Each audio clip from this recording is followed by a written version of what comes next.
This rival battle has been the subject of rumors and misinformation for 15 years. It was discovered in the game's data early in Pokémon Platinum's history, but was never unlocked on a real cartridge until today. In this video, I'll be going over how I forced the game to give me this hidden battle and the ridiculousness of Sinnoh's toughest boss battle. Before I talk about the battle itself, I need to talk about the battles that surround it. Your rival, Barry, challenges you constantly throughout Pokémon Platinum. His teams increase in level every time he challenges you, and he is even available to battle after you beat the game. These post-game Barry fights will be our main focus today. After you defeat Cynthia and become the Sinnoh League champion, you get access to the Battle Zone. This post-game area is home to the Battle Frontier, the Ribbon Syndicate, Stark Mountain, and more. Upon arrival, you are immediately thrust into a double battle with Barry against Flint and Volkner. After completing this battle, a short quest begins that involves finishing off Team Galactic and unlocking Heatran at Stark Mountain. Once this quest is complete, you unlock the Battleground, a building in the survival area where you can challenge high-level versions of gym leaders and other notable characters from your Sinnoh journey. More importantly, once the Battleground is unlocked, you also unlock a special, repeatable battle against Barry. He will be found standing right in front of the Battleground and can be challenged once a day on Saturdays and Sundays. Barry's Platinum team varies depending on your starter of choice. He will always have a Staraptor, Heracross, Snorlax, and the starter that has the type advantage over your starter. For his last two slots, he uses two of Rapidash, Floatzel, and Roserade. These Pokemon are level 59 through 65, higher than any of his main story battles. But this is far from the hardest fight in Platinum. There is a rarer, much stronger Barry fight that you can unlock. This higher tier fight exists across Diamond, Pearl, and Platinum. His Diamond and Pearl team maxes out at level 74, while his Platinum team maxes out at a whopping level 85. This makes Barry the battle with the highest level Pokemon in the series, until 1 year later when Heart Gold Soul Silver Red shows him up with a level 88 Pikachu. If you watch my Battle Hall fan video, you should know by now that Platinum is no stranger to obscure and time-consuming requirements to unlock things. All three games give no real hint on how to unlock the Super Barry fight. After you beat Barry, he just tells you to keep getting tougher, and that if you do, he'll get tougher too. But what on earth does it mean to get tougher? Maybe you need higher level Pokemon, or maybe you need to make progress in the Battle Frontier, or maybe you need to enter the Hall of Fame 20 times. Yeah, the only way to unlock this fight is literally beating Aaron, Bertha, Flint, Lucian, and Cynthia 20 times in order to enter the Hall of Fame 20 times. Without guides or external game knowledge, you would have no way to know this. I can kind of see where they're going with this. Obviously, beating the Elite Four tons of times will naturally make your Pokemon higher level and put your team more in line with Barry's level 85 team. I had never done this fight, as I never knew it even existed until recently. So I did it live over the course of one stream. Since I already entered the Hall of Fame once to beat the game, this meant 19 back-to-back Pokemon League runs.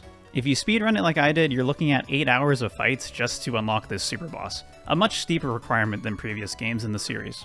It's important to note for Platinum that it doesn't matter if you fight the regular Elite Four or the harder version that unlocks after you beat Stark Mountain. So if you are doing this yourself, I definitely recommend doing your 20 runs before you clear Stark Mountain to save yourself from even slower Gen 4 health bars.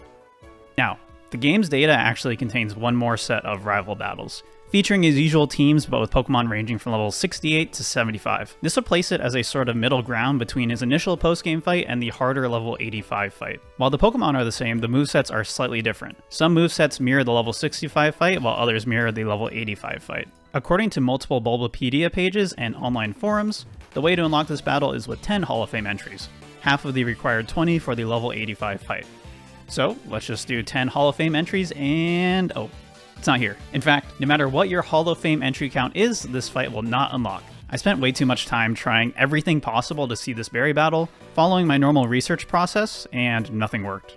After looking into it more, I can confirm that there is no way to unlock this level 75 Barry battle in the game. For whatever reason, it's in the game's data, but there's just no way to activate it.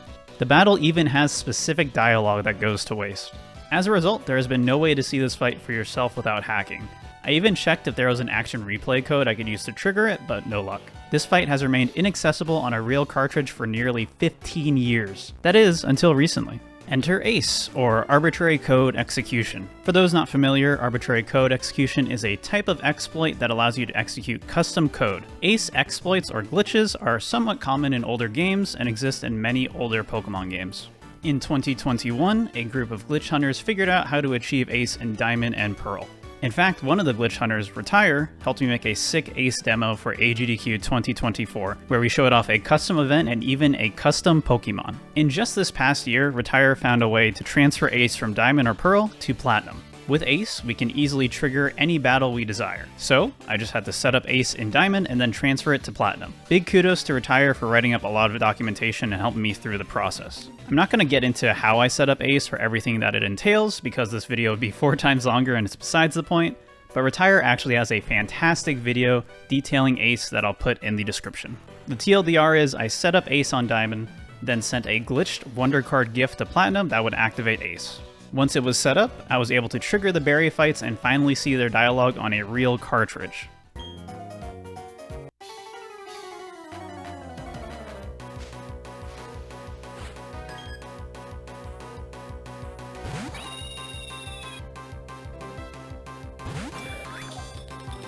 Ignore the funny Porygon Z, it's part of the Ace. Anyways, looking at the dialogue, all 3 variations of the battle are the same. When his last Pokemon is at half HP, he'll say, "I'm not giving up till the end, I can't give up." And when he's defeated, he'll say, "What just went down? You wait, I'll get tougher."